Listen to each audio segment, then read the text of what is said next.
So today we'll do how can you perform operations on array in Java. So Java में हमने किया था array को create कैसे करते हैं. अब array आप create कर चुके हो, आपने उसको input किया, आपने उसमें से values को print किया, हमने traversal करके देखा था. उसके अलावा और भी operations हैं जो arrays के ऊपर perform हो सकते हैं, right? हमने अभी one dimensional array परफॉर्म मतलब क्रिएट किया है तो उसी के ऊपर ऑपरेशंस हम परफॉर्म करेंगे. सो 1D एरे आपने देखा था कि अगर जावा प्रोग्रामिंग लैंग्वेज में आपको क्रिएट करना हो तो आप कैसे कर सकते हो. मेमोरी हमेशा डायनामिकली एलोकेट होती है with the help of new keyword, है ना. सो फटाफट से मुझे चैट में कमेंट्स में लिख के दिखा दो कि किस तरीके से आप एक एरे क्रिएट करते हो. अगर मुझे एक एरे बनाना है ए जिसके अंदर 7 इंटीजर्स में स्टोर कर पाऊं तो उसकी क्या स्टेटमेंट होगी. तो अगर आपको पिछला लेक्चर याद है सो फटाफट से मैसेज में टाइप करके बताओ कि किस तरह से आप एक एरे क्रिएट कर सकते हो. ठीक है. सो that is one thing. Okay, अब ऑपरेशंस की बात जब आती है तो एरे के ऊपर ऑपरेशंस क्या हो सकते हैं. देखो, एरेज में इंसर्शन हो सकती है, डिलीशन हो सकती है. ठीक है, आप ट्रेवर्सल कर सकते हो जो हमने कर लिया कि हम किस तरह से एक एक एलिमेंट को एग्जैक्टली एक एक बार प्रोसेस करते हैं. Then we have searching. आप एक वैल्यू को सर्च कर सकते हो. जो वैल्यूज आपके पास हैं इनको हम सॉर्ट कर सकते हैं, मतलब इंक्रीजिंग या डिक्रीजिंग ऑर्डर में अरेंज कर सकते हैं. So arranging a particular set of values in increasing order और in decreasing order is called sorting. तो सॉर्टिंग कर सकते हैं. मर्जिंग कर सकते हैं कि दो सॉर्टेड एरेज हैं उनको कंबाइन इस तरीके से करना है कि जो तीसरा एरे बने वो सॉर्टेड ही बने. ठीक है. सो मर्जिंग का मतलब क्या होता है. Combining two sorted arrays in such a way that resultant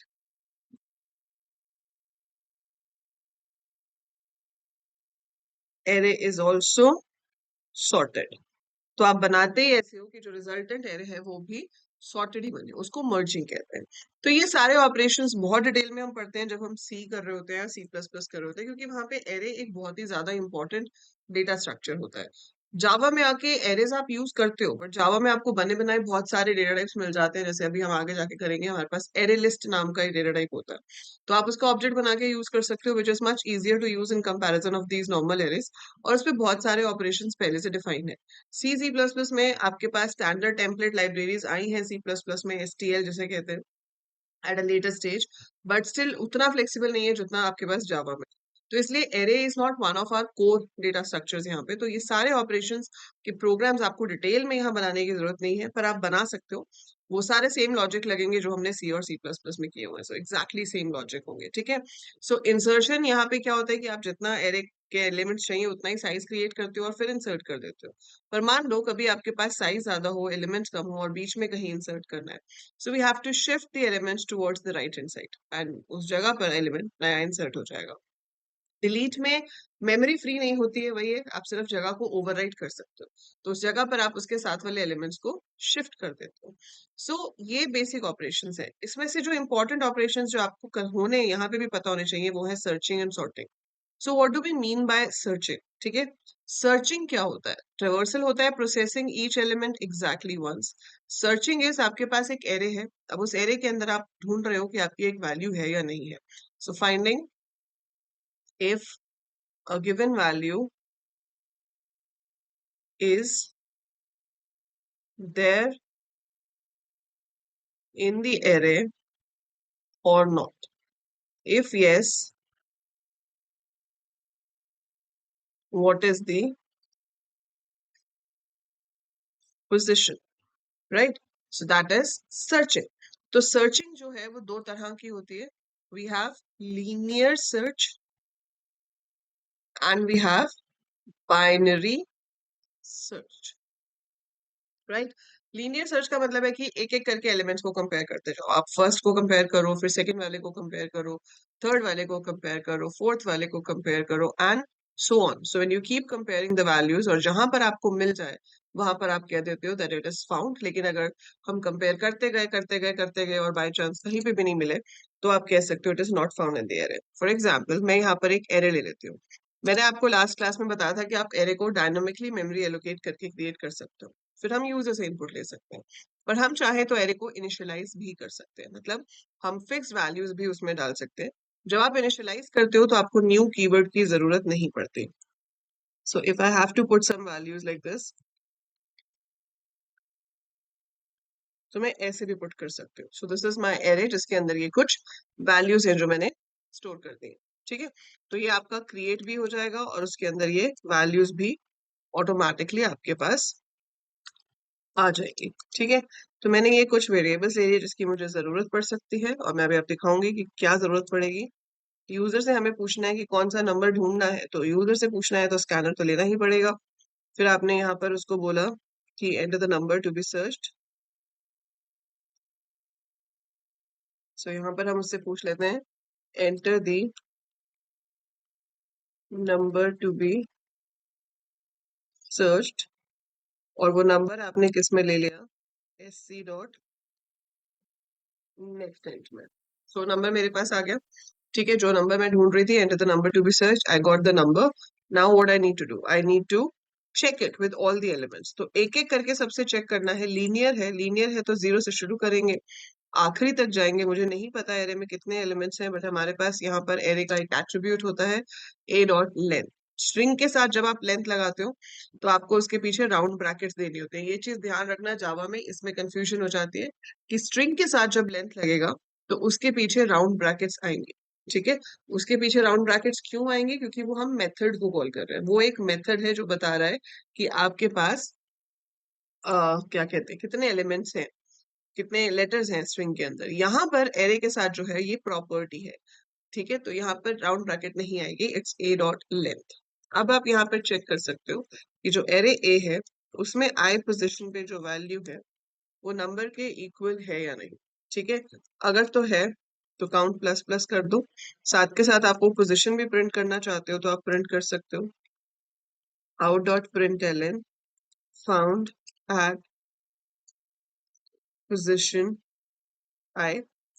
ठीक है, और चलने दो इस चीज को. अगर नहीं मैच करता तो कुछ नहीं करना है. तो जब पूरा लूप खत्म हो जाएगा आप सब एलिमेंट से चेक कर सकते हो. तो अब जितनी बार भी मिला होगा उतनी बार प्रिंट हो चुका होगा कि किस किस पोजीशन पे मिला है, और उतनी बार आपका काउंट जो है वो इंक्रीज भी हो चुका होगा. तो अगर वो 3 बार मिलता है तो काउंट की वैल्यू 3 हो चुकी होगी. एक बार मिला है तो 1 होगी, क्योंकि काउंट को हम इंक्रीज करा रहे हैं. और इनिशियली काउंट में क्या था, 0. तो if count is still 0, that means कभी मिला ही नहीं नंबर. क्योंकि मिला होता तो काउंट इंक्रीज हो जाता, पर अगर कभी मैच ही नहीं किया तो आपका काउंट विल रिमेन 0. तो इसलिए हम लूप से बाहर आकर चेक कर लेंगे कि काउंट अगर अभी भी 0 है, that means number not found. ठीक है, और यहाँ स्कैनर में हमें पास करना है सिस्टम डॉट इन. ठीक है जी, अब हम इसको रन करते हैं और मान लो मैं 22 को सर्च कर रही हूँ. 22 टू पोजिशन पर है. ठीक है, सो 22 है हमारा पोजिशन 2 के ऊपर. So it is showing found at position 2, है ना. ऐसे ही आपको ऐसा नंबर अगर एंटर कर दो जो होगा ही नहीं तो वो ऐसे दिखाएगा. अब जैसे मैं 15 एंटर कर रही हूँ तो वो लास्ट में है, तो फाउंड एट पोजिशन 7. ठीक है, और अगर मैंने एंटर किया मान लो 25 तो है ही नहीं, तो number not found. This is the logic of linear search, very simple logic. ठीक है, तो ये बहुत लेंथी हो जाता है इसका एग्जीक्यूशन. कोड तो इतना ही रहेगा, अब चाहे 10 नंबर हो, चाहे 100 हो, चाहे 1000 हो, चाहे 10,000 हो. आपका कोड तो जो आपने लिख लिया यही रहेगा, it is going to remain the same. But आपकी जो आइट्रेशंस है that will increase as per the number of elements will increase. तो जैसे जैसे नंबर ऑफ एलिमेंट्स इंक्रीज होंगे, नंबर ऑफ आइट्रेशंस जो है वो इंक्रीज होती जाएंगी. It will become more and more time consuming. तो उसके बाद हमने दूसरी सर्चिंग टेक्निक निकाली विच वाज बाइनरी सर्च. तो बाइनरी सर्च में बहुत कम टाइम लगता है. इसकी जो कॉम्प्लेक्सिटी है वो है O N, big O notation. O N, N is means कि अगर 100 है तो आपके 100 कंपैरिजन तक हो सकते हैं. लेकिन बाइनरी सर्च की है log N. So log 100 and 100, there's a big difference between the two, right? So binary search जो है वो काफी फास्ट स्पीड पे आपका सर्च कर सकता है. बाइनरी उसको क्यों कहते हैं, क्योंकि वो हर बार लिस्ट को 2 हिस्सों में डिवाइड कर देता है. तो उसका पहला एक रूल होता है कि जो लिस्ट है वो सॉर्टेड होनी चाहिए. ठीक है, the list must be in sorted order. तो वो लिस्ट आपकी सॉर्टेड होगी तभी आप उसके ऊपर बाइनरी सर्च अप्लाई कर सकते हो, अदरवाइज बाइनरी सर्च एप्लीकेबल भी नहीं होता है. ठीक है, और बाइनरी सर्च में हम क्या करते हैं, जिस नंबर को हमें ढूंढना है उसको हम मिड पॉइंट से ढूंढना शुरू करते हैं. तो अगर आपके पास कुछ एलिमेंट्स हैं, like you have these elements, ये एलिमेंट्स है। तो आप शुरू कर रहे हो 0 से, आपका एंड है 7 पर। ठीक है, तो इसमें क्या होता है कि हमारा जो बेसिक लॉजिक है वो ये है कि हम मिड पोजीशन निकाल लेते हैं। तो मिड पोजीशन क्या होगी, 0 + 7/2 विच इज 3 इंटीजर्स हैं, तो 7/2 विल बी 3, 3.5 नहीं होगा, 0 1 2 3। अब आप जिस भी नंबर को ढूंढ रहे हो, अगर तो वो इस मिड पोजीशन पे मिल गया तो फाउंड, बात खत्म, ब्रेक कर दो यहीं पर। So we will break the loop, loop आगे नहीं चलना चाहिए। पर अगर नहीं मिलता है तो इसका मतलब है कि या तो वो second half of the list में है या फिर वो first half of the list में, क्योंकि सॉर्टेड लिस्ट है हमारी, है ना। सॉर्टेड लिस्ट है, इस वाले से मैच नहीं किया, तो अब दो ही ऑप्शन बचती हैं, या तो वो इस नंबर से बड़ा होगा या वो इस नंबर से छोटा होगा। सिंस ये लिस्ट सॉर्टेड है तो अगर वो इस नंबर से बड़ा है तो इधर तो हो ही नहीं सकता, है ना। और अगर छोटा है तो इधर तो हो ही नहीं सकता, तो फिर अननेसेसरली पूरी लिस्ट के साथ क्यों कंपेयर करो। तो अगर वो बड़ा है तो आप अपनी लिस्ट यहाँ से यहाँ तक ले लेंगे, बिगिनिंग से एंड यहाँ हो जाएगा। अगर छोटा है तो बिगिनिंग से एंड यहाँ हो जाएगा, और फिर सेम प्रोसीजर रिपीट होगा, तब तक रिपीट होगा जब तक नंबर मिल ना जाए, या फिर ऐसी सिचुएशन खड़ी हो जाए जब हम ये डिसाइड कर लें कि नंबर लिस्ट में नहीं है। ठीक है, तो वो सिचुएशन कब आती है वो मैं आपको बताती हूँ।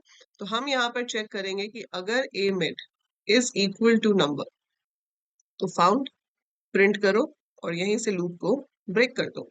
लेकिन अगर ऐसा नहीं है, अगर आपका नंबर मिडिल पोजिशन से बड़ा है, दैट मीन्स सेकेंड हाफ में लाया करते हैं, तो बिगनिंग कहाँ से शुरू हो रहा है, मिड के एक आगे से। So beginning should change to mid +1। ठीक है, एल्स इफ अगर आपका नंबर छोटा है ए मिड से, मतलब वो फर्स्ट हाफ में लाया करता है, तो बिगनिंग तो वही रहेगा, लेकिन जो मिड है वो चेंज होकर हो जाएगा मिड -1। सो यहाँ हो जाएगा, so end is equal to mid -1। ठीक है, ये चीज तब तक चलती रहेगी जब तक, तो इसमें हमारे पास एक वाइल हम ऊपर लगाएंगे कि जब तक बिगिनिंग की value less than equal to end है, तब तक आप ये मिड निकालो और उसके आगे का कोड एग्जीक्यूट करते रहो।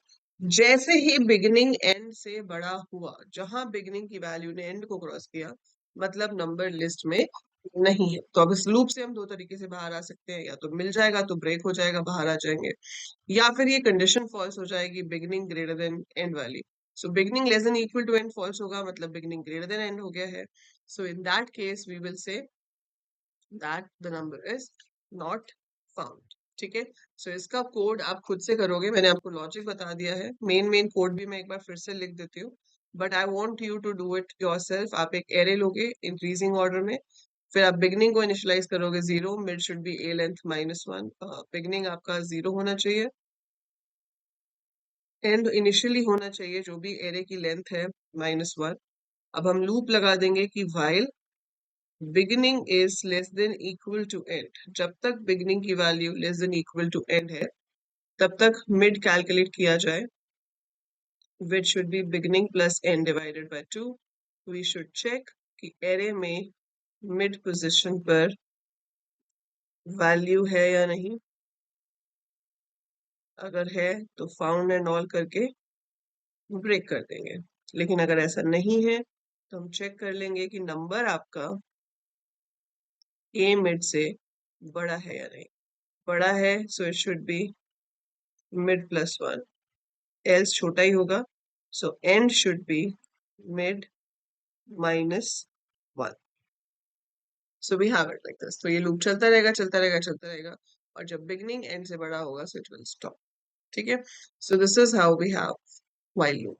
फाइन, इसके बाहर आपको एक कंडीशन और चेक करनी पड़ेगी, अगर हम बिगिनिंग ग्रेटर देन एंड हो गया है लूप से निकलने पे, तो इसका मतलब है number not found. So that condition also you have to check. तो ऑलमोस्ट कोड मैंने लिख दिया, बस इसको अब आपको प्रॉपर स्ट्रक्चर्ड वे में अपने प्रोग्राम में फिट करना है और देखना है कि ये कैसे काम कर रहा है। ठीक है, so this is binary search. इसके बाद आपके पास जो ऑपरेशन है वो है सॉर्टिंग। सॉर्टिंग बहुत सारे तरीके की होती है हमारे पास। ठीक है, सॉर्टिंग का मतलब होता है arranging the data in increasing और डिक्रीजिंग ऑर्डर। सो या तो इंक्रीजिंग ऑर्डर में अरेंज कर रहे हो या डिक्रीजिंग ऑर्डर में अरेंज कर रहे हो, उस चीज को सॉर्टिंग कहा जाता है।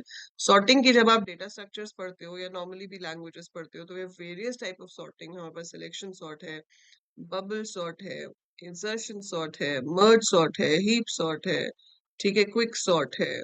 So we have so many type of sortings, पर जो नॉर्मली जावा पढ़ते हुए आप ये सॉर्टिंग्स नहीं पढ़ते हो, क्योंकि ये सब एज्यूम्ड होती हैं कि आपने C++ डेटा स्ट्रक्चर्स में पढ़ी हुई है। तो we don't bother to do this in Java and moreover I told you array list हमारे पास क्लास है, उसमें सॉर्ट फंक्शन बना हुआ है, कॉल करोगे आपका एरे सॉर्ट हो जाएगा। आपको ये एक्चुअली में करने की जरूरत भी नहीं है, बट आप अपनी प्रैक्टिस के लिए चाहो तो जरूर कर सकते हो। उसके लिए जो सी की प्लेलिस्ट है उसमें प्रोग्राम्स हैं, ठीक है। इवन पाइथन की प्लेलिस्ट में भी मैंने selection sort, bubble sort, insertion sort का लॉजिक समझाया हुआ है। तो आप क्या करोगे, आपको सिर्फ उस प्लेलिस्ट में से लॉजिक समझना है और वही कोड जो सी या C++ में लिखा है उसको आप जावा से लिख सकते हो, ठीक है। तो आपको ये करके देखने हैं जावा में, तो यू मस्ट गो अहेड, जरूर करने चाहिए आपको, ठीक है। बस इसके जो लॉजिक्स हैं वो आप सेम वही उठाओगे, ठीक है। सो सेम वही उठाओगे, आपने पहले किया होगा। नहीं किया है तो मुझे कमेंट में लिख के बताओ कि मैम नहीं किया है पहले या नहीं समझ में आ रहा है, तो I will upload specific videos about all the sortings, ठीक है। तो मैं जावा में सिलेक्शन सॉर्ट की वीडियो अलग से बता दूंगी, बबल सॉर्ट की अलग से बता दूंगी, इंसर्शन सॉर्ट की आपको अलग से बता दूंगी। But I want you to write in the comments, तो मुझे आप बताइए कि किस सॉर्टिंग की वीडियो आप चाहते हो कि मैं आपको जावा में लिख के एग्जीक्यूट करके समझा के दिखाऊं, ठीक है। अदरवाइज ये सॉर्टिंग सब सेम है, आप सी या C++ वाली प्लेलिस्ट में से लॉजिक देखो और जावा में उसको इम्प्लीमेंट करो, ठीक है। In case you want me to make, write in the comments. So that is it for today. So ये तो हमारा हो गया what are the operations, how do we perform operation. Specifically हमने इसमें सर्च ऑपरेशन किया है। सो आप ट्राई करके देखना ऐसे ही सॉर्टिंग वाले भी, और मुझे बताना जरूर कमेंट्स में कि how is your experience with that. So that is it for this video useful लगे तो लाइक पे क्लिक जरूर करके जाना, subscribe the channel and share it with all your friends. Bye for now.